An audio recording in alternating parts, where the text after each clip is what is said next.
अस्सलाम वालेकुम। दारा शिको हाशमी एक दफ़ा फिर आपकी खिदमत में हाजिर। आज मंगल का दिन है और शाम के तकरीबन 8 बजने वाले हैं।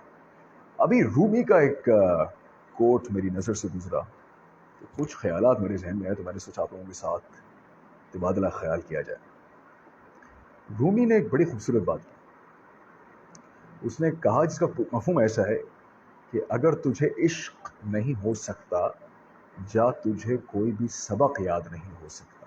यहाँ पर इश्क का ताल्लुक कतन इश्क मजाजी से नहीं है, इस बात का ख्याल ख़ास तौर पर रखा जाए। यहाँ पर इश्क मजाजी का जिक्र रूमी नहीं कर रहे, यहाँ पे इश्क हकीकी का जिक्र हो रहा है कि अगर तुम्हें वाकई सही मायनों में उस ज़ात पाक से इश्क नहीं हो सकता तो कोई भी सबक याद नहीं कर सकता। सबक चाहे दुनिया का हो या आखिरत का हो या दीन का हो या आपके कारोबार का हो या आपकी रूह का हो, जब तक इश्क नहीं हो सकता कोई काम सही नहीं हो सकता। और किसी ने बड़ी खूबसूरत बात कही कि अगर इश्क खाक ना कर दे तो क्या खाक इश्क किया। यहाँ पे भी इश्क का जो कॉन्सेप्ट है, जो नज़रिया है, जो बात है, वो इश्क हकीकी की जानिब है, इश्क मजाजी की जानिब शायद इसका इशारा नहीं है। अभी थोड़ी देर पहले मेरा एक इंटरव्यू, बल्कि थोड़ी देर क्या 10 मिनट 15 मिनट पहले मैंने एक इंटरव्यू अभी अपना कंक्लूड किया है, और उस इंटरव्यू के अंदर हम यही बात कर रहे थे कि कम्युनिकेशन स्किल्स जो हैं वो किस कदर ज़्यादा ज़रूरी हैं आपकी ज़िंदगी के अंदर। क्योंकि अगर देखा जाए तो आपका कम्युनिकेट करना लोगों के साथ ये बहुत ज़्यादा ज़रूरी है। अक्सर लोग ये कहते हैं मुझसे कि यार we are introverts, so we rather stay quiet and we don't say anything. So how can we communicate? I mean, there are a lot of people हमारे इस दरमियान कई ऐसे लोग हैं जो कि ये जानते हैं, जो कि ये जिनको बताया जा चुका है कि तुम इंट्रोवर्ट हो, और इंट्रोवर्ट होना जो है वो तुमने जैसे कोई जुर्म कर लिया, ऐसा कतन नहीं है। आपको एक मजे की बात बताता चलूँ, दुनिया के कितने ही बड़े इंसानों को आप उठा लें, मेजॉरिटी उनमें से अक्सरियत जो है वो इंट्रोवर्ट्स की है। ये वो लोग हैं जो ज़्यादा बात नहीं करते, ये ज़्यादा सुनते हैं। ये वो लोग हैं जो ज़्यादा बात नहीं करते, ये सुनते हैं। क्योंकि आजकल का अलमिया कुछ ऐसा है कि जिनको पढ़ना चाहिए वो लिख रहे हैं, जिनको सीखना चाहिए वो सिखा रहे हैं, जिनको सुनना चाहिए वो बता रहे हैं। अगर हम सब में सुनने की सलाहियत आ जाए, बात करने की सलाहियत आ जाए, सोचने की सलाहियत आ जाए, तो चीज़ें बहुत ज़्यादा मुख्तलिफ होना शुरू हो जाती हैं। अक्सर लोग मुझसे ये सवाल पूछते हैं कि यार कम्युनिकेट अगर करना है तो कैसे करें, और मैं अक्सर उनको यही कहता हूँ कि if you really wants to communicate with someone, you must know how to stay quiet and actively listen to what the other person is saying through your ears and through your eyes. हम लोगों को लगता यह है कि हम सुनने का जो अमल है वो सिर्फ कानों से करते हैं, ऐसा बिल्कुल नहीं है। सुनने का अमल आंखों से भी होता है, सुनने का अमल दिल से भी होता है, सुनने का अमल दिमाग से भी होता है। कई दफ़ा आपको अगला बंदा अभी कुछ कह ही नहीं रहा, अभी वो खामोश है, वो बंदा और बंदी, और आपको पता चल जाता है कि ये बंदा या बंदी क्या सोच रहा है, या इसका मूड कैसा है, या ये गुस्से में है, या ये दुखी है, या ये खुश है। कम्युनिकेशन हो रही है। तो आप जब किसी के पास जाते हैं, खा वो आपका कोई क्लाइंट हो, खा वो आपका पेरेंट्स हो, आपके सिबलिंग्स हो, आपके बॉसेस हो, स्टूडेंट्स हो, एनीबॉडी, तो आप कैसे उनसे कम्युनिकेट करते हैं बगैर कोई बात किए, बगैर अल्फाजों का इस्तेमाल किए। और ये चीज़ तब आती है जब आप अपने आप से कम्युनिकेट करना सही से शुरू हो जाता है। अपने आप से कम्युनिकेट कैसे किया जाए, इसका सबसे ज़्यादा ज़रूरी जो आंसर है वो ये है कि तन्हाई को अपना साथी बना लीजिए। जिस तरह शुरू में मैंने रूमी का वो कोट आपके सामने रखा, उनकी कही भी बात रखी कि इश्क का सबक, अगर इश्क नहीं सही से किया तो कोई भी सबक नहीं किया। आपने अगर इश्क नहीं सीखा तो कुछ नहीं सीखा। आपने अगर इश्क को नहीं जाना तो कुछ नहीं जाना। एक बड़ी मशहूर कहावत थी, कहानी थी, एक बड़ी मशहूर बात थी कि रब से कहा गया कि मैं मरने से पहले तुझे जानना चाहता हूँ, मैं मरने से पहले तुझे जानना चाहता हूँ। तो रब का जवाब आया, जो मुझे जान गया तो फिर कभी नहीं मरता। اس کا مطلب یہ ہرگز نہیں ہے کہ آب حیات پی کے آپ کروڑوں سال تک جیے، لیکن آپ اپنی تاریخ کو کھنگالیے، تاریخ کی وہ شخصیات جو آج بھی زندہ و جاوید ہیں، یہ وہ شخصیات ہیں جنہوں نے صحیح معنوں میں نہ صرف اپنے آپ سے کمیونیکیٹ کیا بلکہ اپنی روح کو پہچانا، اور روح اللہ کا امر ہے، یہ ہم سب جانتے ہیں، اس میں کوئی دو رائے نہیں۔ تو جب آپ اللہ کے امر یعنی کہ روح سے تعلق قائم کر رہے ہیں تو یقین کریں جو اندرونی جنگ تھی اگر وہ جیت گئے تو بیرونی جنگ تو کسی بھی زمرے میں نہیں۔ اس کے بارے میں یہ بھی کہا گیا کہ if the enemy within is conquered then the enemy outside cannot do any harm، یعنی کہ اندر کا جو دشمن ہے اگر اس پہ آپ نے قابو پا لیا تو جو بیرونی مجرم ہے یا جو بیرونی جنگ ہے وہ تو آپ جیت گئے۔ اور سب سے خطرناک اور مشکل جنگ اندر کی ہوتی ہے، اس لیے تو جہاد بالنفس کہا گیا۔ جہاد بالعقل بھی تو کہا جا سکتا تھا، عقل کے ساتھ آپ گناہ نہیں کرتے غالباً، گناہ آپ کرتے ہی تب ہیں جب آپ کا نفس آپ کو مجبور کرتا ہے۔ کسی نے بڑی خوبصورت بات کہی کہ نفس وہ کتا ہے جو آپ کو تب تک کاٹتا رہتا ہے جب تک آپ کوئی غلط کام نہیں کر لیتے، اور جب آپ غلط کام کر لیتے ہیں تو یہ سونے چلے جاتا ہے، اور سوتے ہوا سونے سے پہلے یہ آپ کے ضمیر کو جگا دیتا ہے۔ جب آپ کا ضمیر جاگ جاتا ہے تو یہ آپ کو ملامت کرتا ہے، یہ آپ پر ملامت کرتا ہے کہ تم نے کیا کر لیا، اور اس کی بنیادی وجہ یہ ہوتی ہے کہ ہم کمیونیکیٹ نہیں کر پاتے اپنی روح سے، اپنی اسپرٹ سے، اپنے بنانے والے سے نہیں کمیونیکیٹ کر پاتے۔ اس کو کرنا اس قدر زیادہ ضروری ہے کہ اگر اندرونی کمیونیکیشن صحیح ہو گئی تو بیرونی کمیونیکیشن کا تو آپ فکر ہی نہ کریں۔ اندرونی کمیونیکیشن آپ کی اپنے ساتھ، رب کے ساتھ، اگر یہ صحیح، باقی کام وہ خود سنبھال لیں۔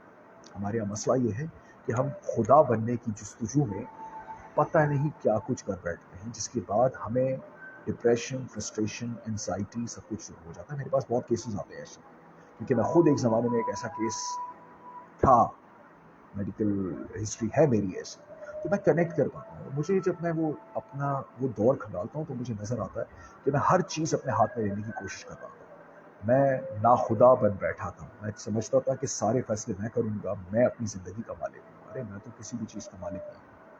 بڑی خوبصورت بات کہی کہ اکثر زمین پہ بیٹھ جاتا ہوں، اکثر خاک پہ بیٹھ جاتا ہوں کہ مجھے اپنی اوقات اچھی لگتی ہے، اور خاک کی کیا اوقات ہے؟ ہمارے ٹھوکروں میں ہوتی ہے۔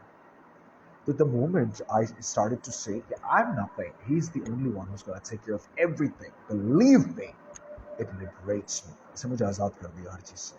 میں ایک ایسا بپھرا ہوا بھیڑیا بن گیا، کیونکہ مجھے بھیڑیا مطلب یہاں پر ایک پازیٹیو اسپیکٹ میں بات کی ہے، نیگیٹو میں بات نہیں کی ہے۔ پازیٹیو اسپیکٹ میں اس لیے کیونکہ میں نے کہا کہ جب میرے ہاتھ میں کچھ ہے ہی نہیں، میرے ہاتھ میں صرف کوشش ہے، کوشش بھی تب ہو رہی ہے جب وہ چاہ رہا ہے۔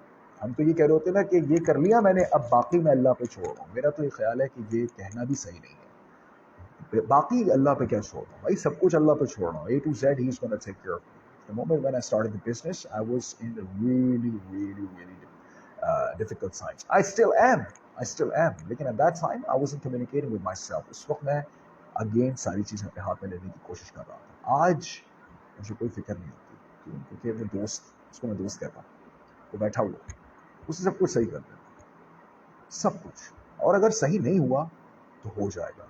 ہمارے یہاں جلد بازی کے چکر میں سارے کا سارا معاملہ خراب ہو جاتا ہے۔ لوگ کہتے ہیں وقت دو سب ٹھیک ہو جائے گا، میں کہتا ہوں یہ بات غلط ہے۔ میں کہتا ہوں وقت کو بھی وقت دو، وقت بدل رہا ہے، تو جب کوئی چیز تبدیلی کے عمل سے گزرتی ہے وہ بہت تکلیف دہ ہوتی ہے۔ اس وقت ہم آپ ایک تبدیلی کے مرحلے سے گزر رہے ہیں، کیونکہ ایک تو ارتھ موو کر رہی ہے، اور ایک ہم جو ہے وہ پریزنٹ سے فیوچر کے اندر داخل ہو رہے ہیں، تو ایک وقت کی وہ ڈیمنشن بھی ہے۔ تو جب ہم اس سچویشن سے گزر رہے ہیں، ایک تو یہ بڑا تکلیف دہ عمل ہو سکتا تھا جس کو اس نے تکلیف کو ہٹا دیا۔ دوسری بات، ہماری زندگی میں بہت سی تبدیلیاں مستقل ہو رہی ہیں، لیکن چونکہ وہ تکلیف کا عمل ہے تو اس لیے ہم اس کو فوراً فیل کرنا شروع کر دیتے ہیں۔ جب ہم فیل کرتے ہیں، ہم جذبات سے سوچتے ہیں، دل سے، تو ہماری زبان پہ فوراً शुक्र का लफ्ज़ नहीं आता बल्कि शिकायत का लफ्ज़ आता है. जब शिकायत का लफ्ज़ आता है तो इसको देख के मेरा ख्याल है इब्लीस खुश होता होगा कि देखो यार ये आदम की औलाद को मैंने उसके खिलाफ कर दिया, rather than this person is actually saying thank you very much, whatever happens for a reason. मैं तो कहता हूँ कि सब कुछ आपकी तरफ से आ रहा है, लेकिन नहीं, हम खुदा बनने के चक्कर में सारे फैसले अपने ऊपर लेके अपने हाथ में लेके और फिर ये कहते हैं कि जो होगा देखा जाएगा, या फिर बाकी मैं सब अल्लाह पे छोड़ता हूँ. नहीं, बाकी नहीं, सब कुछ उस पर छोड़ देंगे. मुश्किलात आएंगी, depression, frustration, anxiety, everything, but जिसने अपने आप से, अपनी रूह से कनेक्शन अच्छा कर लिया, कम्युनिकेट कर लिया, उससे कम्युनिकेट कर लिया, everything is gonna be perfectly fine. If it's not perfectly fine, it's gonna be perfectly fine. All you gotta do is just have faith. Have faith. यकीन रखें, हर रात के बाद सुबह है. बड़ी बचपन से सुनते आ रहे हैं, लेकिन एक बात है, जब रात की स्याही बहुत ज्यादा हो जाती है, बहुत ज्यादा, इसका मतलब है कि सूरज निकलने का है. क्योंकि रात सबसे ज्यादा सियाह अपने बिल्कुल आखिर में होती है, और ये वो टाइम होता है जब इंसान टूटने लगता है.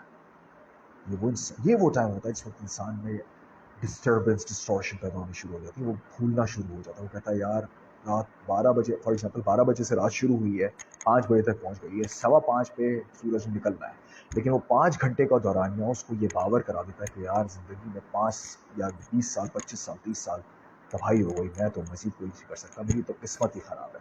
What the person doesn't know is वो 5 घंटे गुजार चुका था रात के, 15 मिनट की देर थी. 15 मिनट और रुक जाता, दुनिया कहीं की कहीं हो जाती.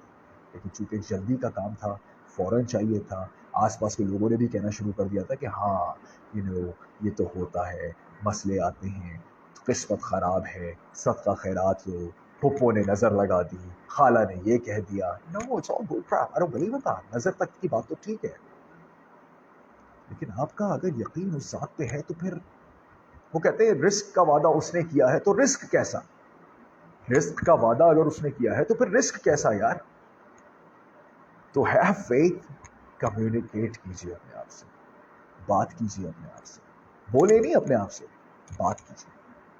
हमारे पास जैक रफीक का है, what I think people misunderstand context. Obviously context की भी बात है, कॉन्टेक्चुअलाइजेशन, परसेप्शन, जाविया, ये बहुत ज्यादा अहम किरदार अदा करता है किसी भी शख्सियत, किसी भी इंसान की जिंदगी के अंदर. अगर आपका जाविया ठीक है तो जिंदगी की जो बेकली है वो खत्म होना शुरू हो जाती है.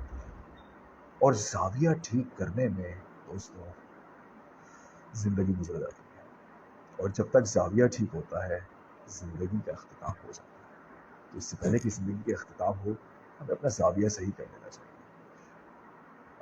Will you cover Ali Tariq? I will cover Hiroshima incident, yes, but not in this one.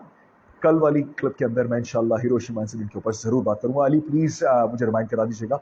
जो हजरात अभी तक मुझे देख रहे हैं बहुत बहुत शुक्रिया. मैं आपको ये बताता चलूं, जो बात अली तारिक ने इस वक्त की है, हिरोशिमा नागासाकी का जो इंसिडेंट था उसके ऊपर मैं कल रोशनी डालूंगा कि वो आखिर हुआ क्यों था. और यकीन कीजिए उसके अंदर कम्युनिकेशन का एक बहुत बड़ा आंसर है कि जिसकी वजह से तारीख में, इंसानी तारीख में सबसे बड़ी कैटास्ट्रॉफी, सबसे बड़ी आफत देखी थी. वो फकत कम्युनिकेशन का एरर था. इस चीज को जानने के लिए मेरे इस प्रोफाइल को देखते रहिएगा.